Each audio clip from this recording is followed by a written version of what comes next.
Congressman Amodei was planning all the way through to this morning to join us here this afternoon. But the events that we're going to be talking about here today actually have superseded his ability to attend. And he anticipates that he needs to be on the floor to vote on the impeachment this afternoon. So we apologize. The plan is to reschedule with Congressman Amodei. We're hoping he'll talk about his own experiences last week and sort of really give us sort of an in-person account when we're able to reschedule an event with him. So please stay tuned. It's my pleasure to introduce my colleague, Leslie Jacobs. Leslie is the Justice Anthony M. Kennedy chair at McGeorge. In fact, she's the inaugural chair.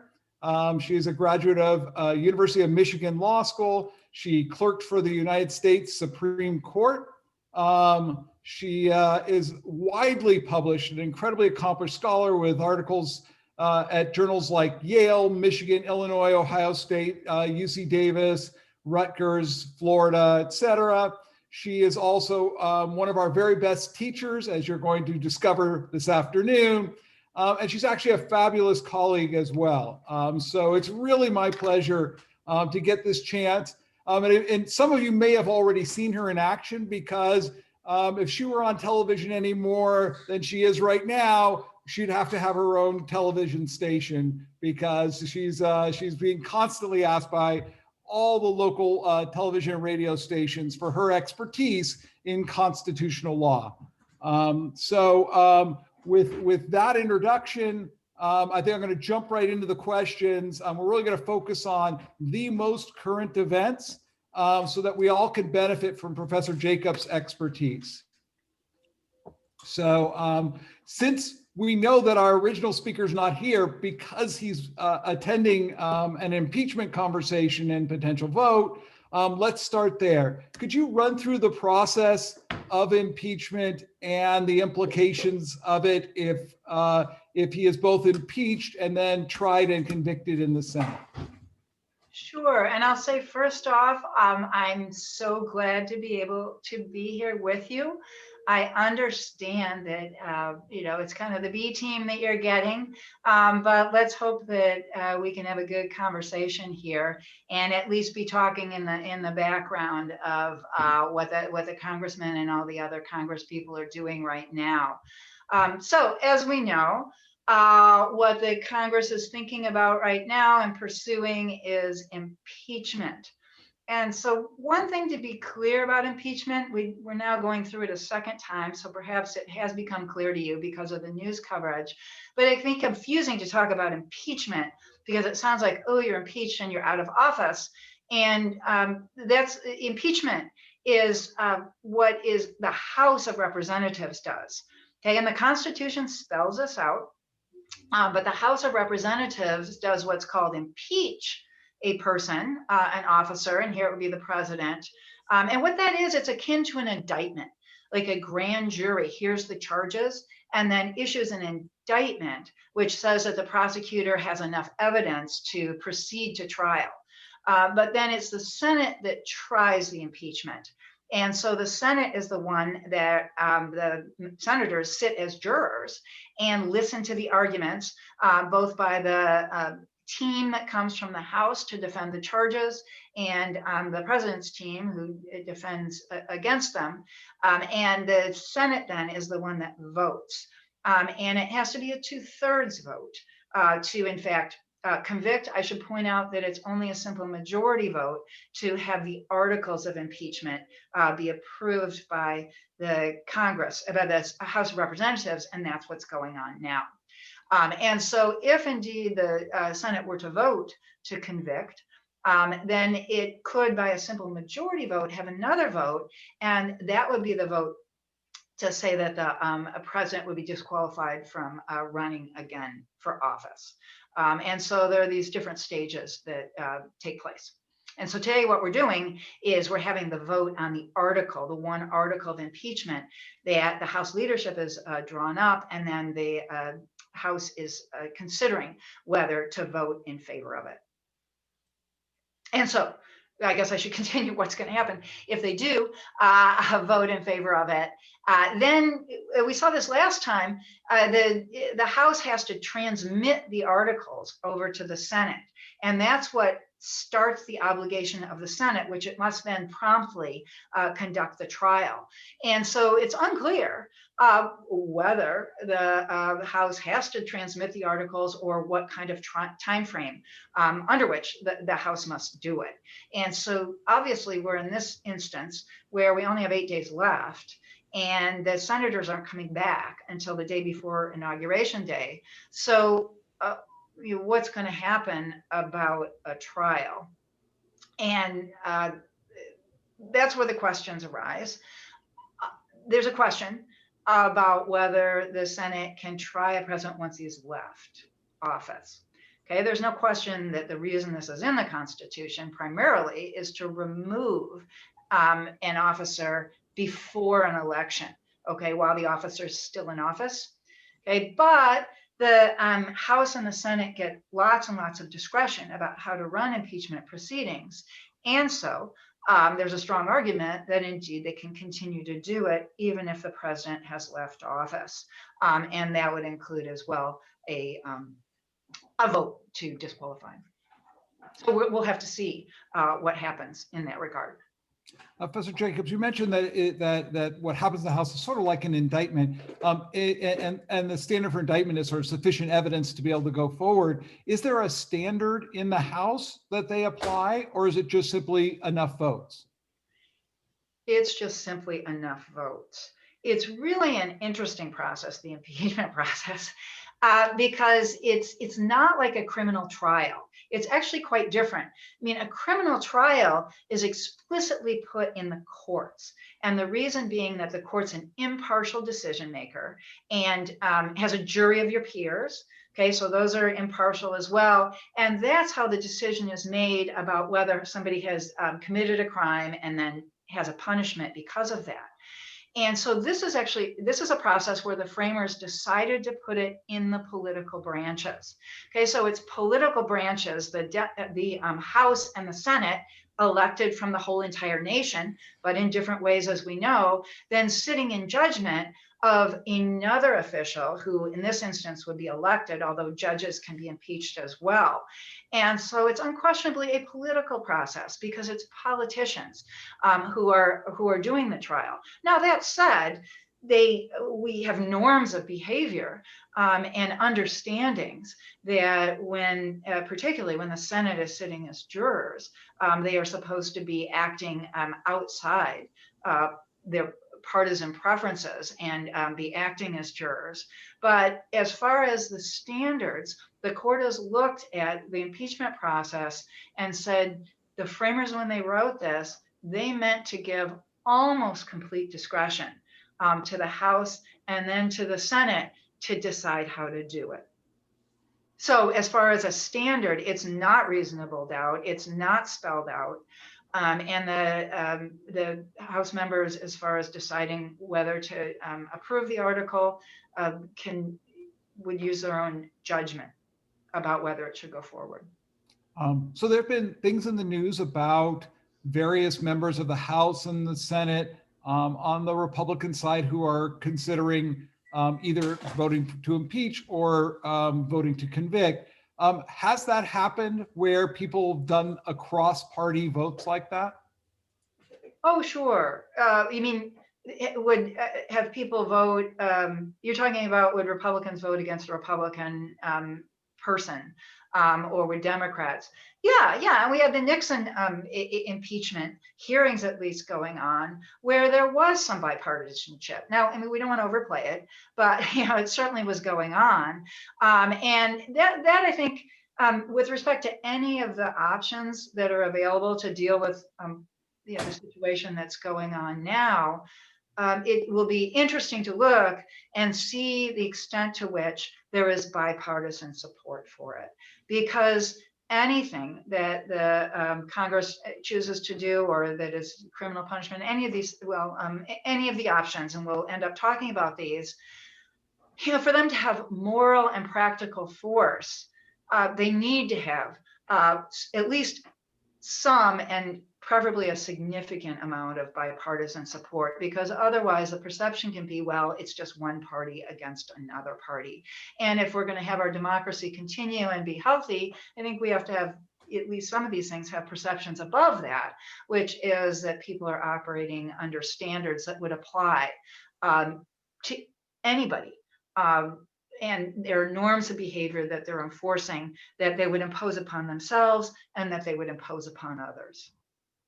So you alluded to there are other things other than impeachment that could come out of what transpired last week. And I would say what transpired last week plus the phone calls to the election officials in Georgia, I think are both mentioned in the draft article of impeachment.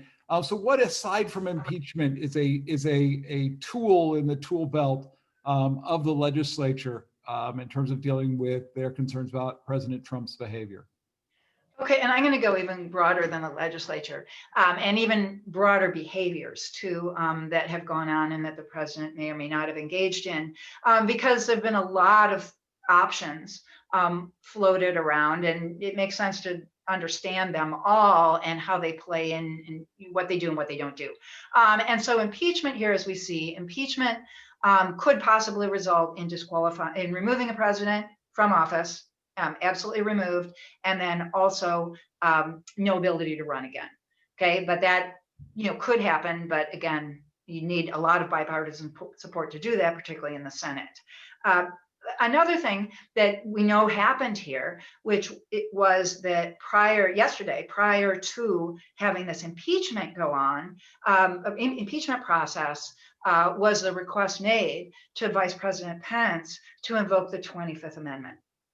Okay? And the 25th Amendment it gets a different result because what the 25th Amendment would be to take power away from the president. It doesn't remove him from office, doesn't disqualify him in the future. It simply takes power away from the president.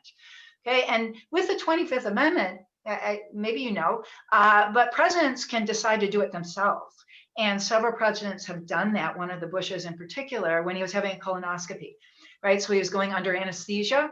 And so he was going to be under a disability, unable to perform his job. And so he invoked it, and his vice president took over until he was able to do it again. So it can be done voluntarily. Certainly what we've been talking about here is involuntary. And so that would be the vice president provoking the process, but needing 8 cabinet members to go along with it. Okay, so we can see it's a very unusual process because you're asking people who are appointed and chosen by the president himself to say the president is no longer able to carry out his duties in office. And so we simply wouldn't expect to see that happen much at all, and we don't see it happening here. But just to understand that it has a different thing that would happen. You're still the president, you just don't have the powers. Okay, and the president would have the ability to contest it. Again, we're running out of time. It's not for him to do it, and it's not going to happen anyway. Another thing that's been batted around instead of impeachment, but it's interesting they're not doing this today because this would probably be the day to do it, is censure the president. Right. And so impeachment is a whole process that goes from the House, goes to the Senate, has potential removal, and then disability to run. Censure doesn't do any of that. OK, it's a statement by one house or both houses. They can do it singly or together. And they say that we say that your behavior was not acceptable as a norm of how an official should behave. And we're making a statement about that.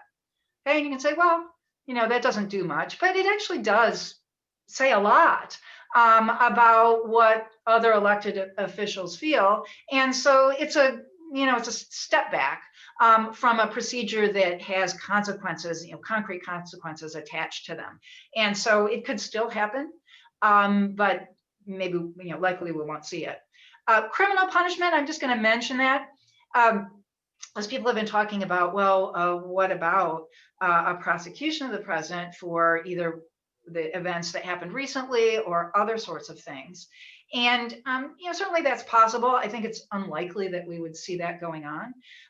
We don't see presidents come in and prosecute their predecessors. Usually that's almost a norm of government too, which is we have a peaceful transition, a new person takes over, and the federal government at least is not usually thinking about being the one to pursue charges, either through the attorney general or through a special prosecutor. Not that they couldn't, but likely wouldn't. But we need to understand that there are state charges out there already that could end up being pursued. And these don't have to do necessarily with what recently happened. They have to do with money activities, taxing and disclosing wealth and things like that. And so the states may well continue to do that. Actually, I should note too, there would be a difficulty with prosecuting the president for what he's charged with in impeachment, inciting the behavior that happened at the Capitol.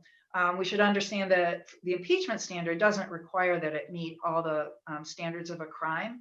It's a broader standard, and again, one within the judgment of the representatives and the senators. But as far as the crime goes, we in the United States protect free speech more than any other country in the world. And in particular, protect speech that persuades people to do violent things. And so in order to convict somebody criminally for persuading people to do violent things, you have to prove that they intended to persuade the people to be violent. Okay, it's not enough that they just went and did it, the people who listened, and that they were persuaded. The intent has to be there. And so I need to note that that would be a difficult hurdle to overcome. It could possibly be, you'd have to put it all together. The circumstances are what you have to look at, but it would be difficult.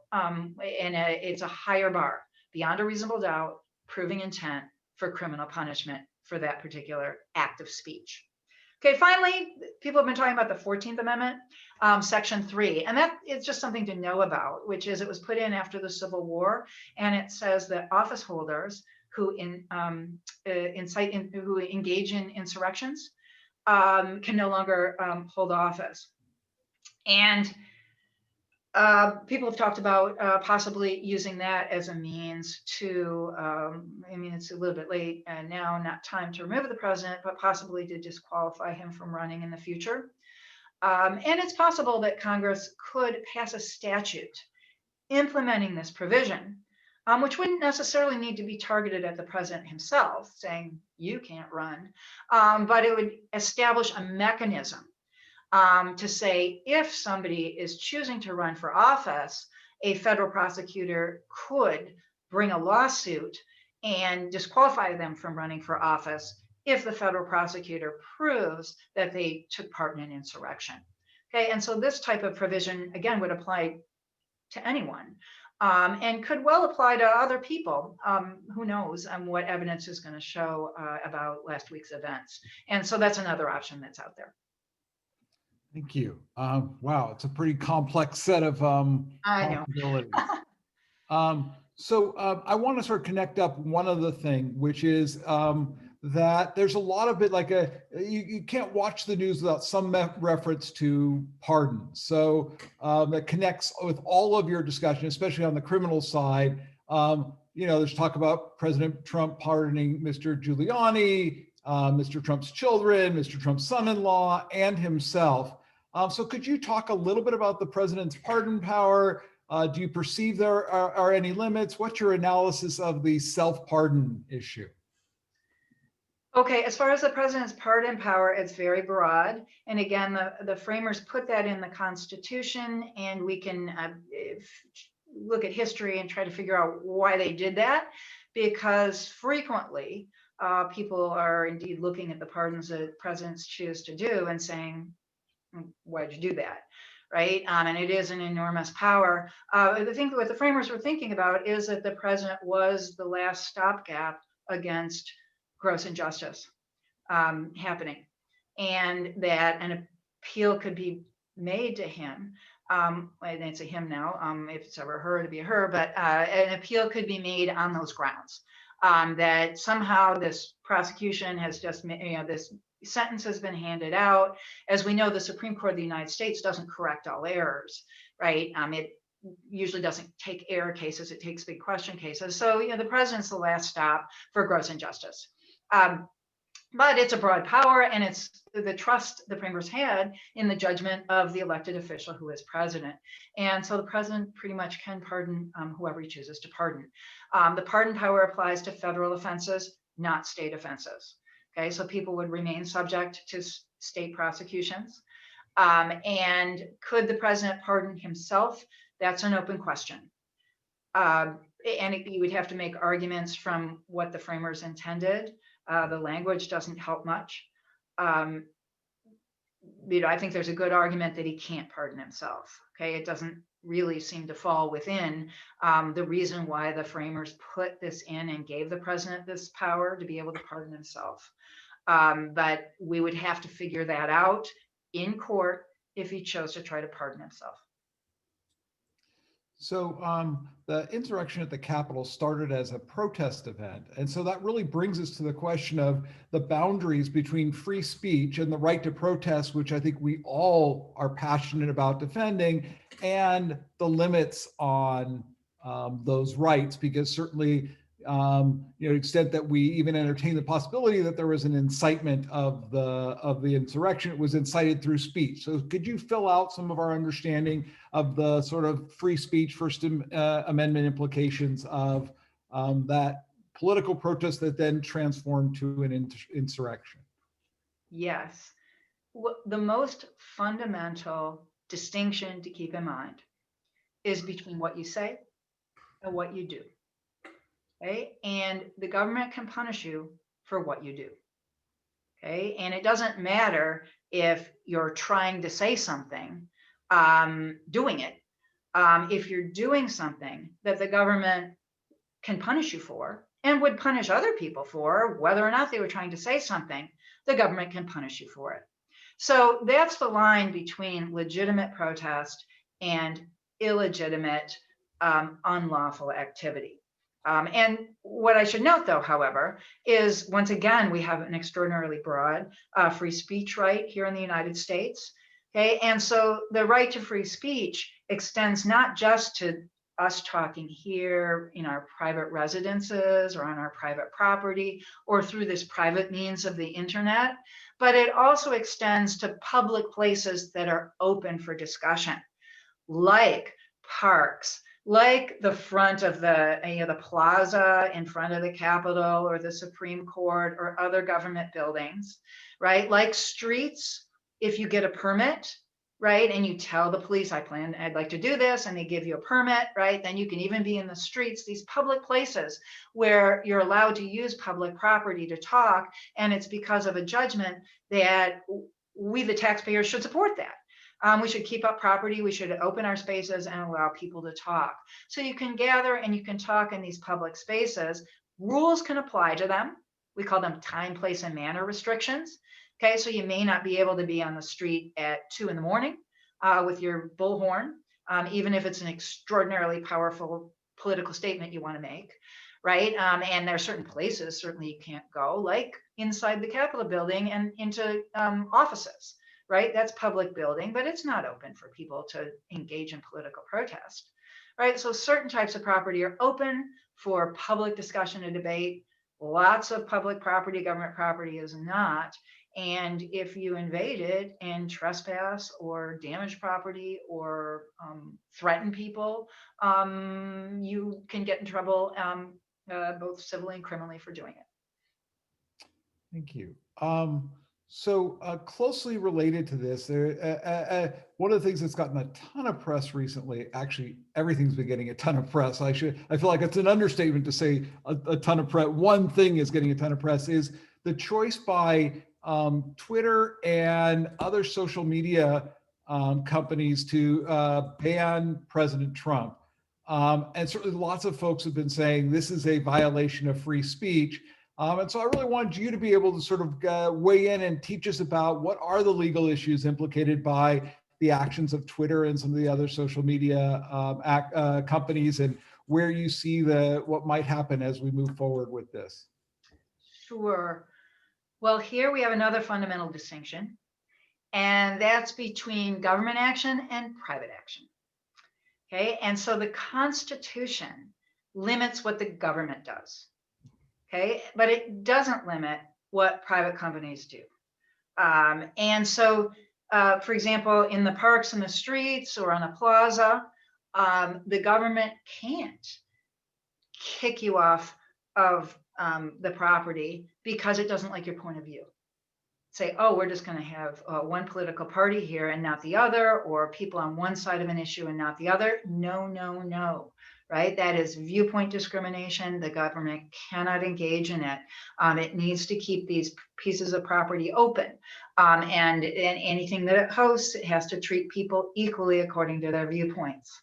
Okay. But the other side of that is we as individuals have the right to make whatever choices we want to about the viewpoints we say. Right? And so we don't have to say what the government tells us to say. And as a matter of fact, they absolutely can't make us. Right? And so it's interesting to think about this, but these social media companies, even though there's behemoths at this point, right? They're essentially private individuals. They're private corporations. Okay. And so they're private. They're not bound by what the Constitution says, by the free speech clause, by having to treat viewpoints equally at all. They can make the distinctions that they want to make. Now, again, of course, they're bound by something, which is, well, first of all, their own norms about how they behave, but second of all, needing to continue to be attractive as a platform, right? So they have their own rules, but the government can't tell them what those rules are. I should point out too, though, that we heard the president has taken issue in particular with a statute that provides immunity to these social media platforms and actually any internet platforms that host content as opposed to create it themselves. Okay, and that was a decision made decades ago in something called the Communications Decency Act to provide these companies immunity. Meaning that they can't be sued, for example, for defamation, for invasion of privacy, for harassment, for even threats. I mean, for anything that the individual speaker could be sued for, the companies can't be sued if they host that content. Okay, and so the reason to do that it was the beginning of the internet, and the idea was we want this to be wide open, this platform for anybody to speak. And so we want to make sure that these hosters, the internet companies and the social media companies feel like they can host all this different content and they're not trying to censor it, right, because of what it says. But I will say that part of the debate too, and part of the understanding was that the companies would exercise judgment, right? And wouldn't be hosting very dangerous, horrible, dangerous speech, or what we'd call hate speech, denigrating people or threatening them. And that was the understanding that they would exercise that sort of judgment. And so what we really do see, I mean, the president's been complaining about the limits that these companies are putting on. But then the other side is complaining about the lack of limits, right, that the social medias are companies are exercising. In particular, all the chat rooms, the 4chans, the 8chans, the everything else that's hosting lots of hateful speech, speech that is encouraging violent conduct, and the claim by these folks is they should be exercising more discretion. But the point of this section 230, this is in the Communications Decency Act, is it immunizes the social media companies. So even if it were to be rescinded so that they didn't have immunity anymore, I think we need to see that they'll probably lead them to censor things more, right? Because they'd be concerned that anything anybody else put out there, they would be responsible for it. And so it's not clear that rescinding 230, this section, would cause the internet to be more open. It might, cause it to be even less so. So it's a dilemma about what to do. Yeah, and it sounds like from just reading the tea leaves, there could be bipartisan support for doing something, because we do know that at some point the FCC basically had the sort of equal voice thing that they did for television, where you had to, they have sort of in an analogous situation impose sort of limits to ensure balance.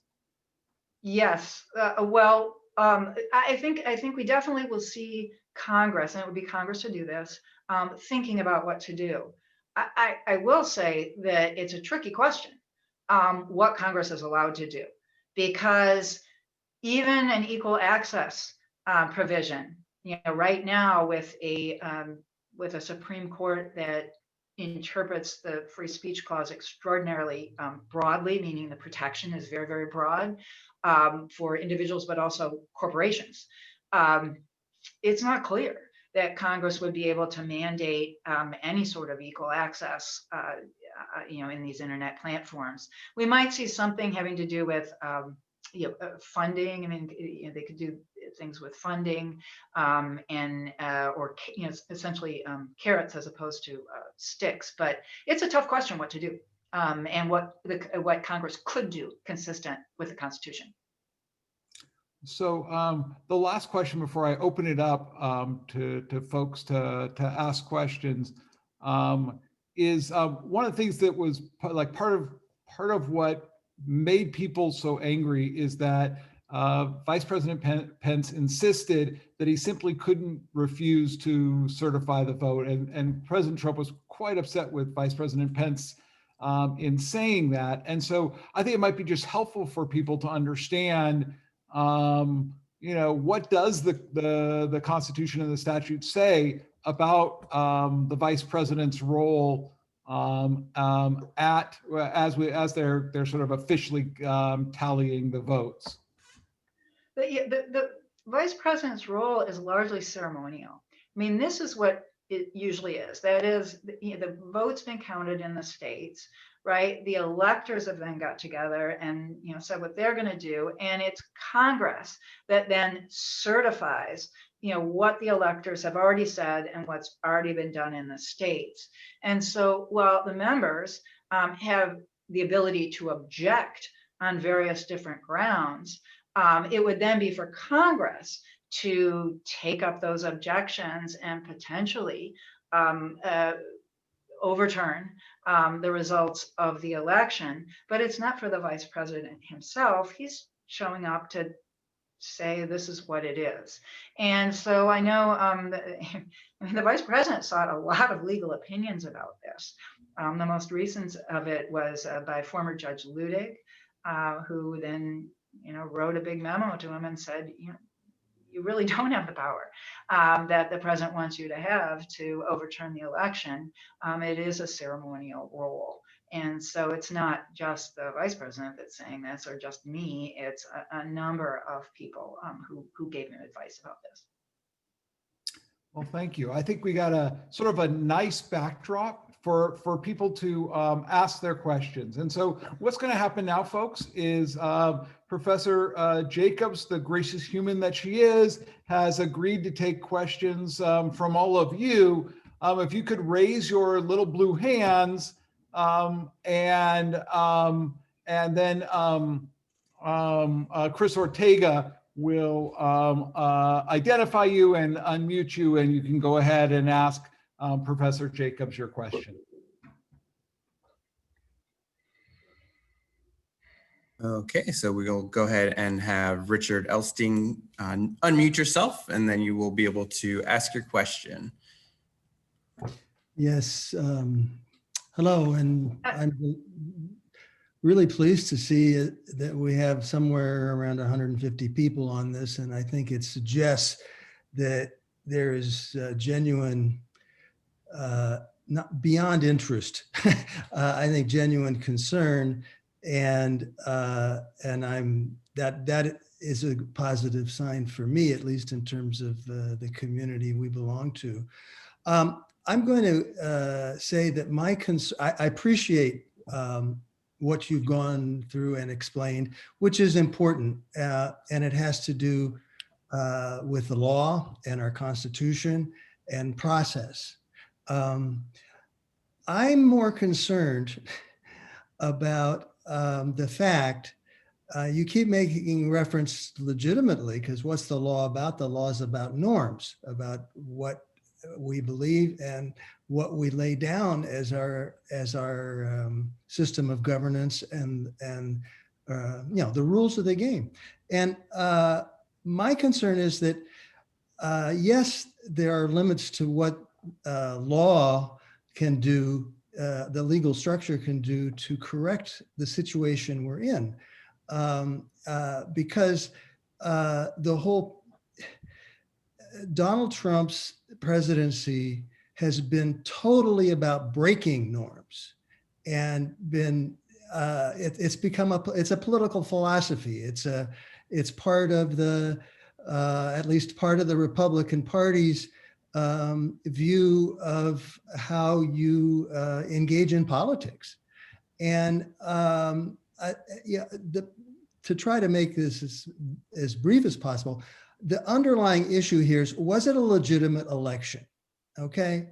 And was the outcome something that people should be ready to accept? And I think it brings into question the Constitution, in the sense that if the Constitution can be interpreted to suggest that the state's certified electors could be brought into question, well, then the strength of the Constitution is in my mind rather dubious. I think it's so clear that the system does not allow for the imposition of some kind of other means to select the president. I think that's what concerns me the most, because it brings into question the whole legal system. The courts have been very clear. This is a legally, constitutionally valid election. And I don't care. I mean, to be honest with you, would I like to see President Trump impeached? I would, but I almost think it's not beside the point, but the issue is a bigger issue, and it's a more deeply rooted issue in our political culture, and whether or not we can agree on certain rules and certain facts. I mean, and that's what troubles me more than anything.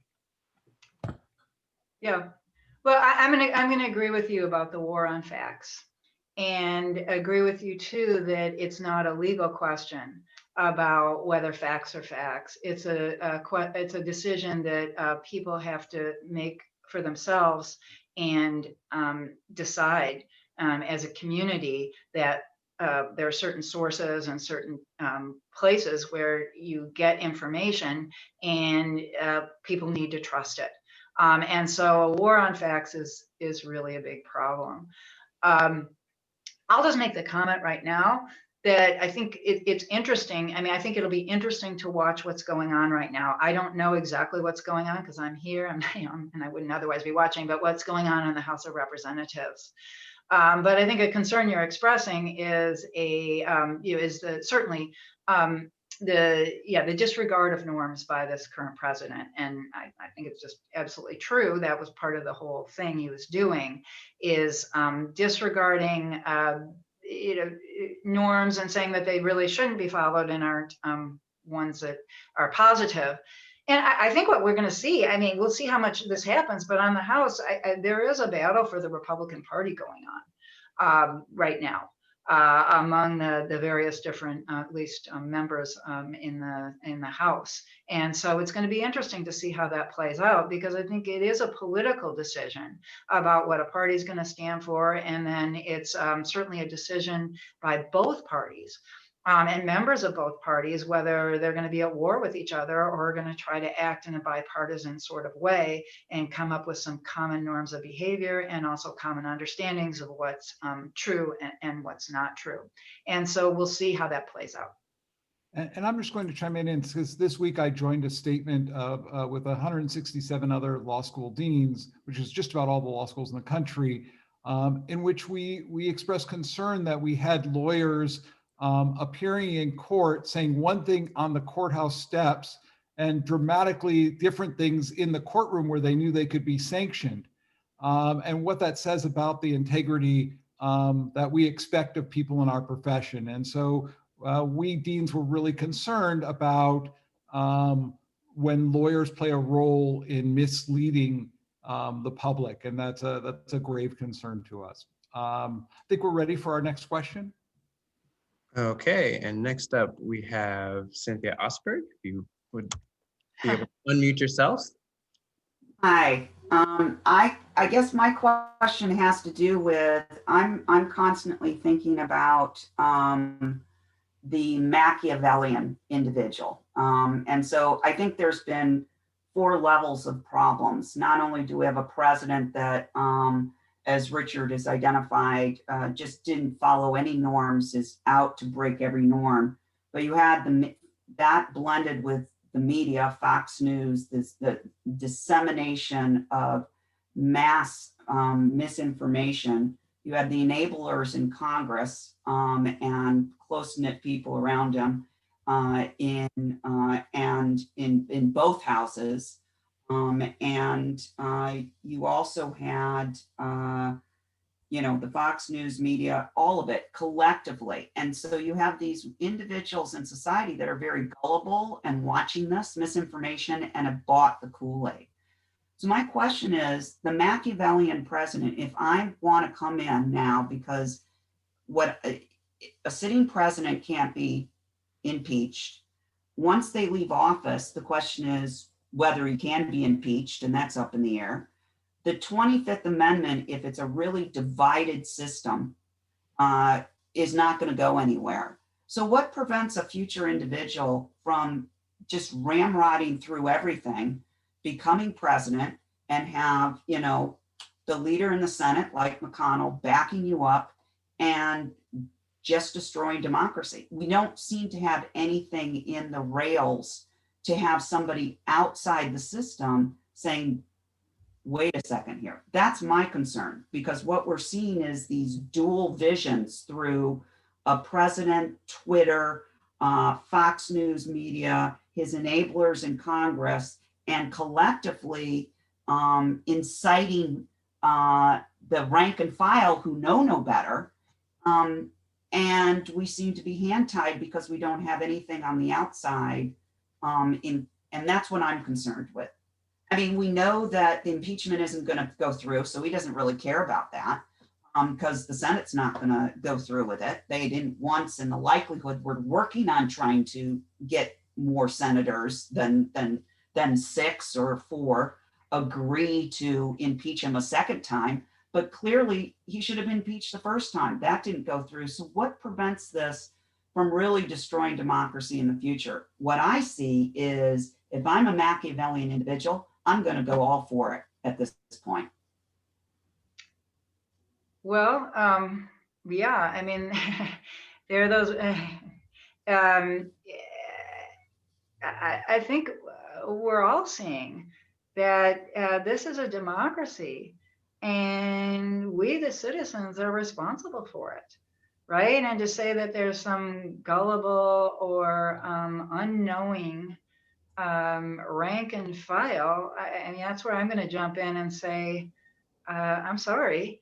The only way that democracy is going to continue to survive and thrive is with an engaged citizenry. And,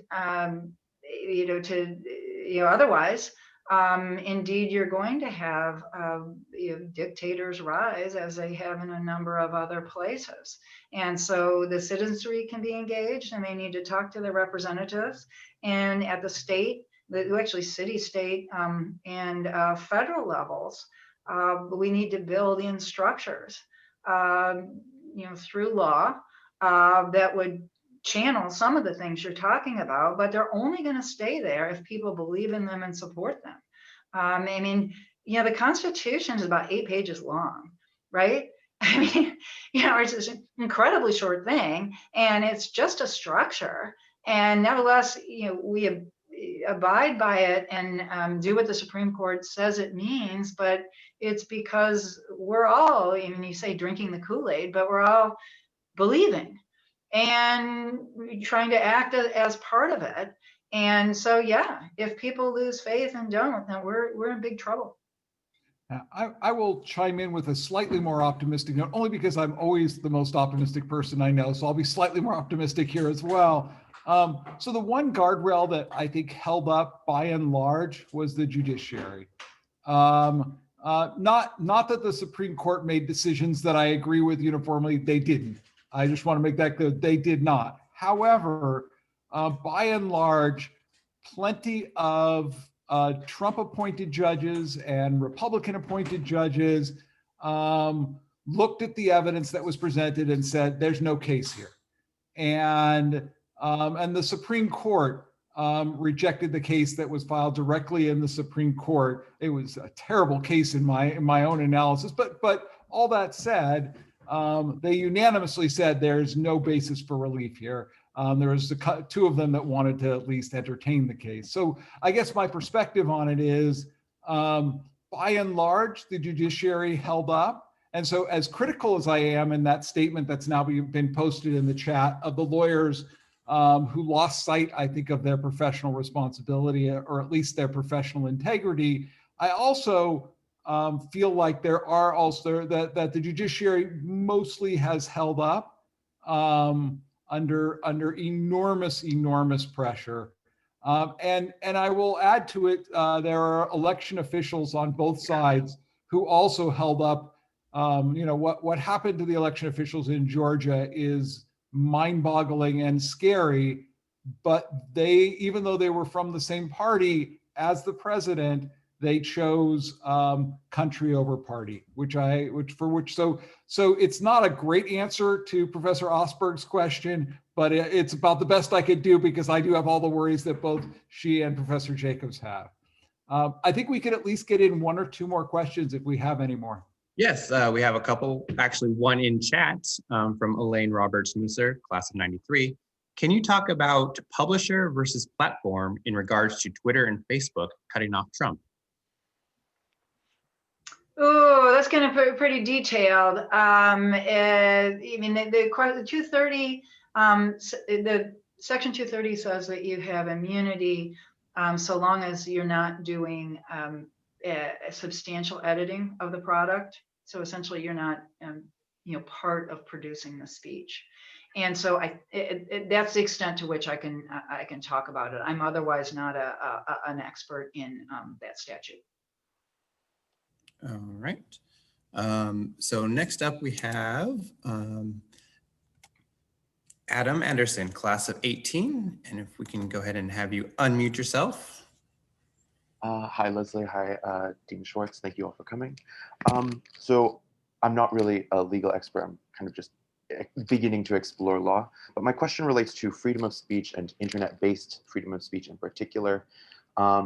I was looking back at kind of recent Supreme Court decisions related to freedom of speech more broadly as it pertains to kind of public service or public good provisions. And so I was looking at this case in October 2018, where this was Manhattan Community Access Corp versus Halleck.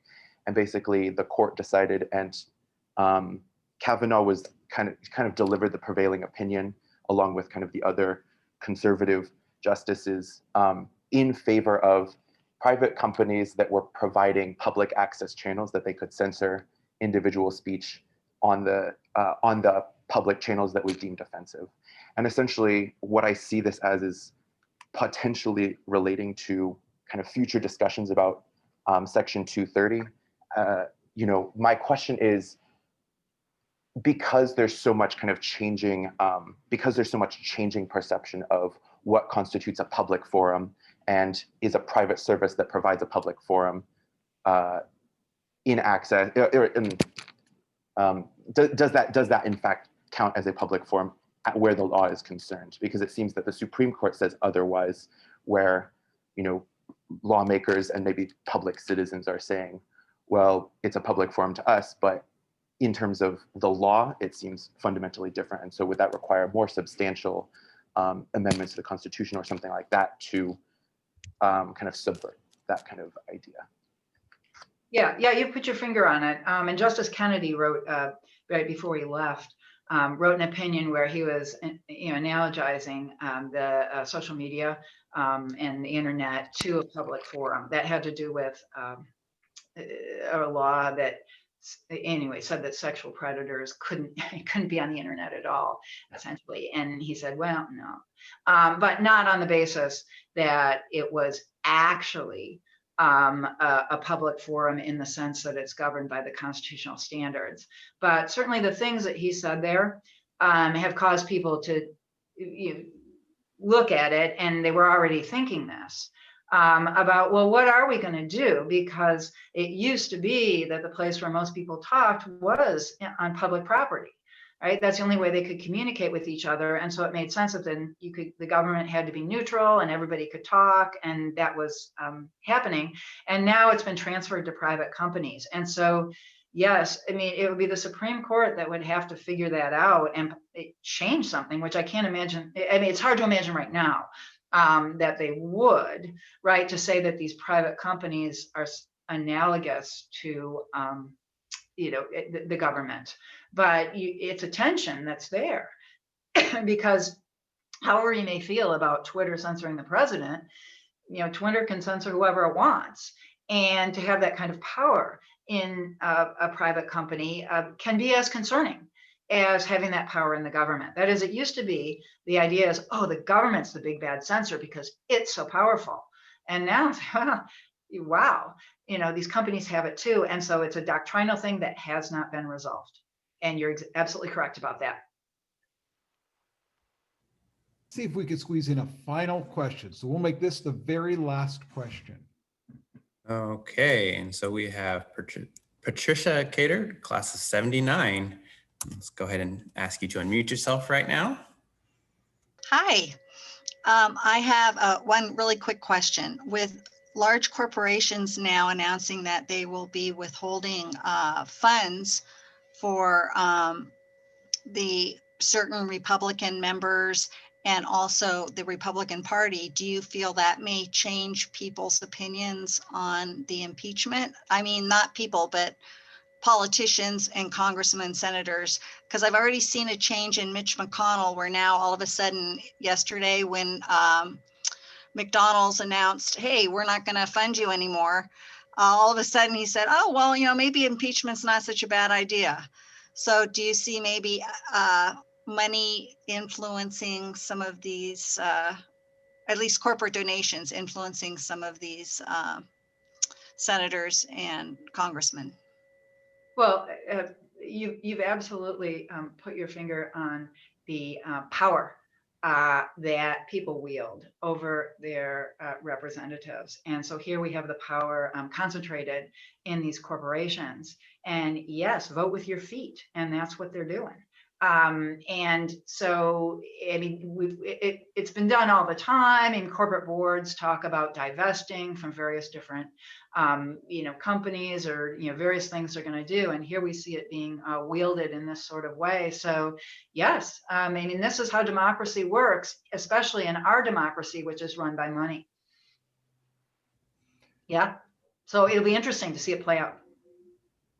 Most definitely. Well, there's still a lot to be, I feel like we are keeping you from seeing what's happening in history as we sit here today, since we are all living probably the largest quantity of history making that at least I'm hoping that will happen in our lifetime. Because I think in talking to friends and colleagues on both sides, I think we all sort of feel like, I don't want to have this much history happen on a day-to-day basis. So my hope is that we slow down the pace of history generation.